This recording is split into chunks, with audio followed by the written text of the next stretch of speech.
Since when do people cheer more for the Lucasfilm logo than they do for the actual opening Star Wars crawl?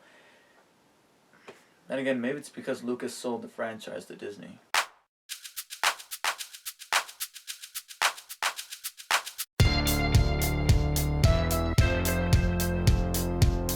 Hello everyone, David here. It's finally time. After a year since that first trailer, which to this day I consider more of a demo reel because of the way it was cutting to black, in and out to black. Ever since that initial footage was released, just anticipation was growing more and more inside of me as well as various other people, and what could be argued as the most anticipated movie of the year. I mean, say what you want about Avengers, Hunger Games, and all the bigger movies that came out this year.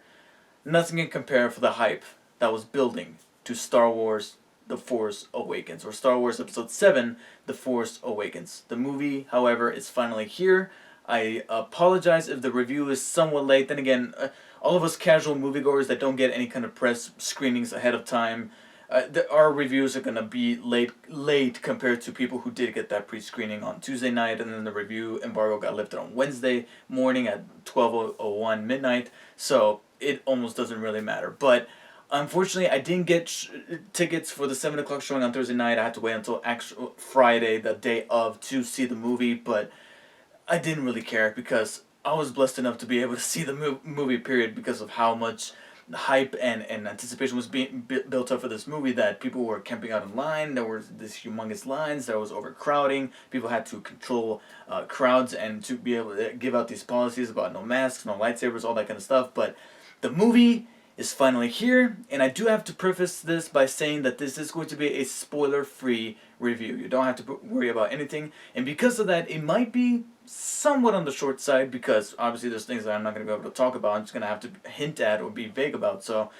you don't have to worry, and I'm gonna try to do this as quickly as possible so that maybe I can get to the spoiler discussion very, very soon. So let's go ahead and get started with the review. Star Wars The Force Awakens takes place 3 years after the last Star Wars movie within the continuity, which means Return of the Jedi. And in this film, we find our protagonists, Finn, Rey, and Poe Dameron, trying to form a resistance against the First Order, which is kind of like this resurgence of the Empire, only exactly not the Empire, but it's more like the Empire adjacent, that is being led by Kylo Ren, as well as this mysterious figure in the shadows that is controlling him, as well as this army of stormtroopers that have been bred to war and to crush the resistance. But there's hope. There's hope that maybe the mythological person, or the mythological Jedi known as Luke Skywalker, can bring balance and save the day. But the question is, where is he? And that's one of the funnier things about the movies, that not only is that a question that our characters are having about, hey, where's Luke Skywalker? Where has he been this whole time? We're having that question too. I mean, we've been watching the trailers, we've been looking at the posters, and the big thing on our minds is, where's Luke Skywalker? He's being confirmed to be in the movie, but we're not being shown him for some particular reason, and J.J. Abrams keeps assuring that there's a reason for why he's not being shown to us. And so that's one of the big mysteries surrounding the movie, as well as various others that people have been speculating for some time. But what I need to give this movie credit for, and obviously all those things I will talk about in the spoiler discussion. For now, all I can say is that this is a very well written story that is very deserving to be within the Star Wars universe, because the first hour or so of this movie, I would say the first 45 minutes of this movie, builds the main characters up without any kind of help from these characters from the original trilogy. Han Solo, Princess Leia, they don't come until much, much later. But don't let that discourage you from wanting to see the movie, because what you get between then is still amazing lore that really is very interesting, would make any humongous Star Wars fan happy, because it kind of rides the elements of that mythology that was set up not only in the original trilogy, but mainly in the original trilogy, alright? Almost everything that has to do with the mythos of this movie rides on the original trilogy. Almost nothing alludes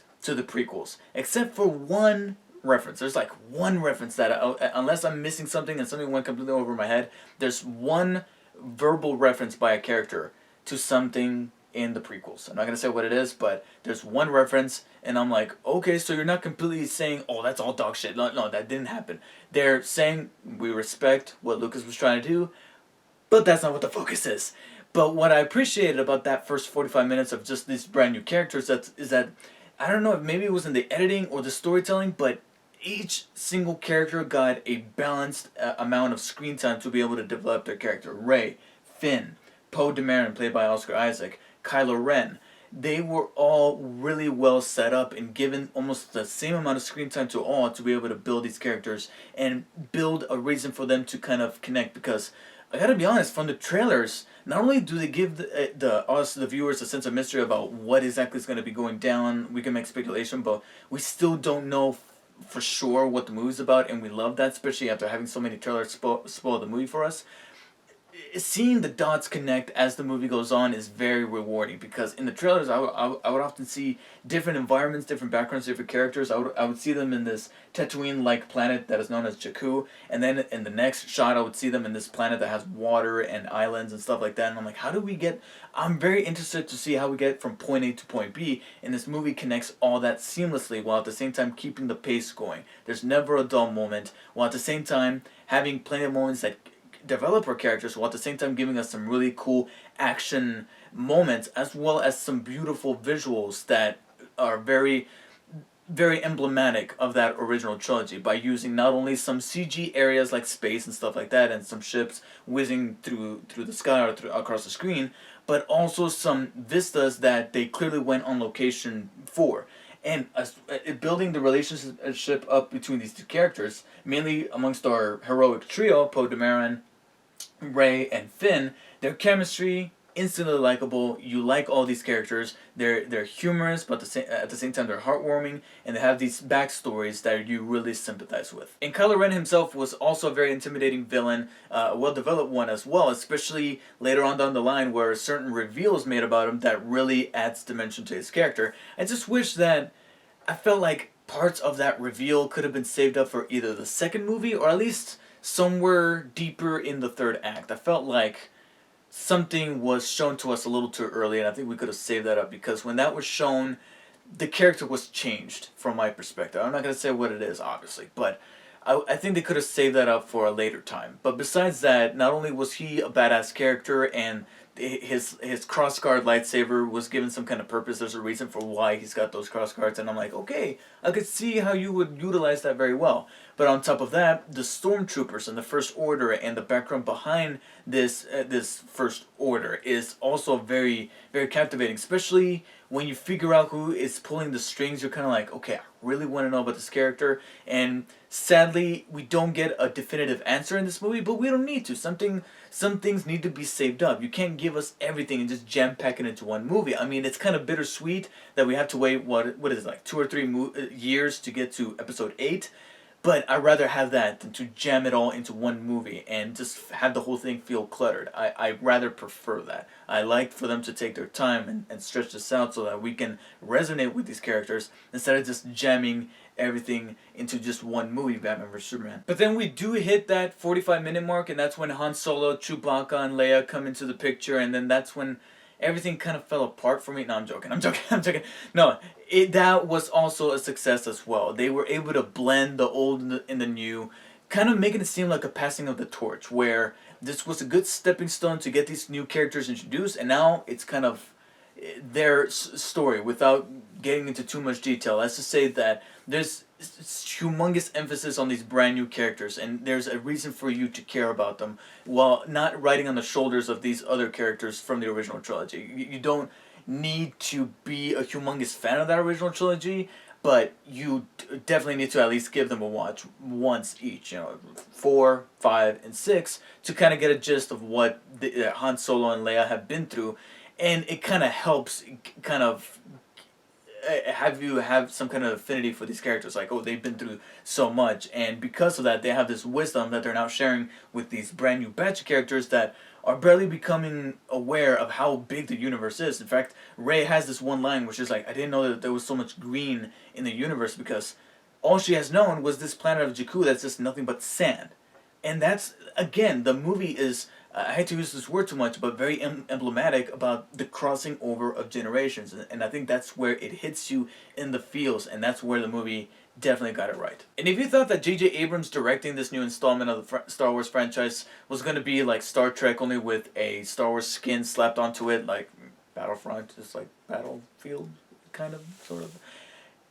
I'm throwing too much shade here. I'm sorry. I'm going to stop now. But it's not. It's definitely not, because you, after watching this movie, you definitely realize for sure now that J.J. Abrams was a bigger fan with Star Wars than he was with Star Trek. Star Trek, he had an idea of the look for that, especially with all the lens flares. With Star Wars, it's completely different. He channels his inner child growing up with that original movie by obviously bringing back practical effects, going on location, trying to be as realistic as possible, while at the same time realizing that he's got this brand new technology to make things look a bit more lively, while at the same time paying respect to that original trilogy. And it's just the perfect blend. You got some great camera work as well as very breathtaking visual effects, while at the same time not being too CG heavy, because when he realized that he could just use practical effects for something, he used it.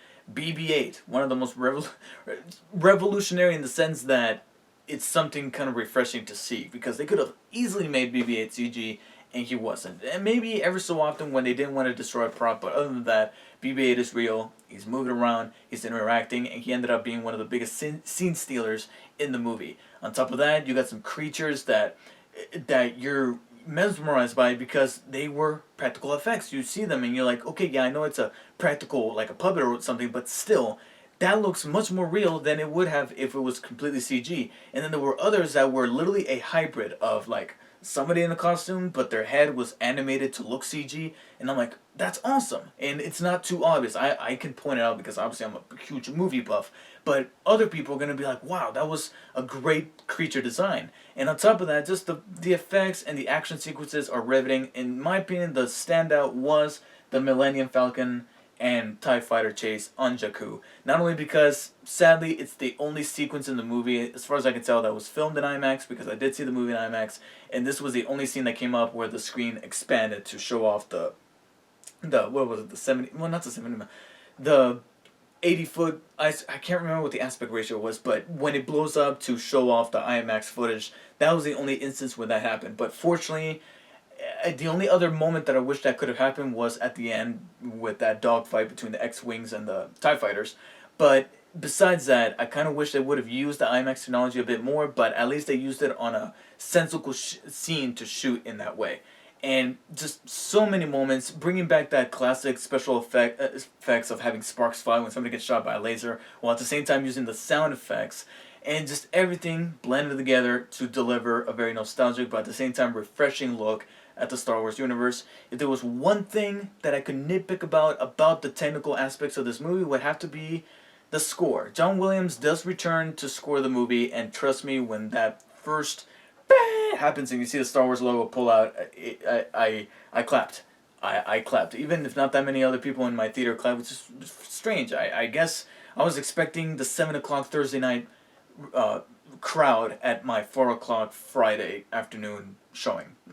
This is my fault. But anyways, I clapped when that came on.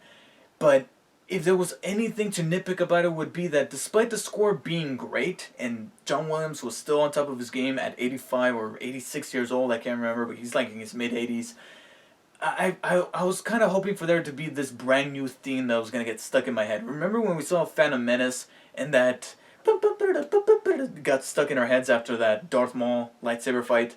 I wanted at least one more theme like that in this movie, and sadly, there really isn't none. And lastly, there is one actual complaint I have with the movie that keeps it from being perfect, because no movie is perfect, and Force Awakens did have a couple of problems, and the most blatant one for me is one that I cannot talk about because sadly it does revolve around a spoiler, a rather huge one.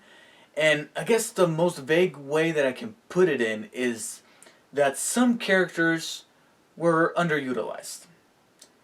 Heavily underutilized. Heavily. And that's really about it in terms of keeping it spoiler free. There's really not much more that I can say except that Star Wars The Force Awakens is the ultimate throwback Thursday.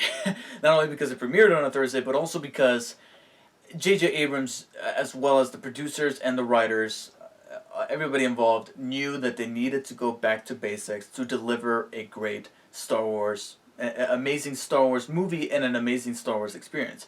Because I'm not going to deny that there's certain moments in the writing and the story that are kind of, I'll go ahead and say formulaic, from not necessarily other science fiction movies, but specifically Star Wars in general. In fact, there's a couple of scenes in this movie that almost mirror some other scenes that happen in the original trilogy, particularly A New Hope, that very first film from 1977. There's some scenes that are lifted from that movie, but then tweaked to make them their own for a brand new generation. And you can argue that it could be formulaic, that they're kind of reskinning it in some way, and I'm not going to necessarily argue with that there. I acknowledge that it's there. But as long as it's done in a way that pays respect to that original trilogy, pays respect to the people who are paying to see this movie and doesn't insult their intelligence, and makes for a great story, that's what it's all about. And that's what Star Wars The Force Awakens does. Takes it back to basics and focuses on a classic Saturday morning serial, as George Lucas would often put it when he first released that first movie in 77.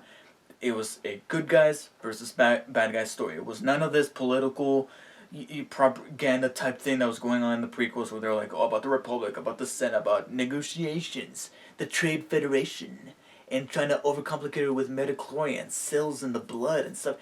It's not about that anymore. Okay? It's just not about that. And The Force Awakens realizes that, and I'm happy to say that this is one of my favorite movies of the year thus far. I give Star Wars The Force Awakens a low 9 out of 10. That low is due in part to that one thing that bugged me and my girlfriend. Once the credits started, I'm like, okay, so that's probably the only thing that disappointed us. But besides that, the movie was indeed excellent, and I feel like J.J. Abrams can retire at this point. I mean, I don't want to see that. I want to see what else he has got up his sleeve from the director's chair. I mean, he's young. He's still got a long way to go. Not only would I love to see another movie from him, but another Star Wars movie. But I wouldn't blame him if he were to take the next 2 or 3 years off so that he can rest, because I feel like he fully deserves it. And all I can say is thank you. So, let me know what you guys thought of Star Wars The Force Awakens if you have watched it, which I'm pretty sure you have. Who are we trying to kid? Let me know in the comments what you thought, and look forward to my Star Wars The Force Awakens spoilers discussion. Thank you guys for watching. I'll see you guys next time. May the Force be with you.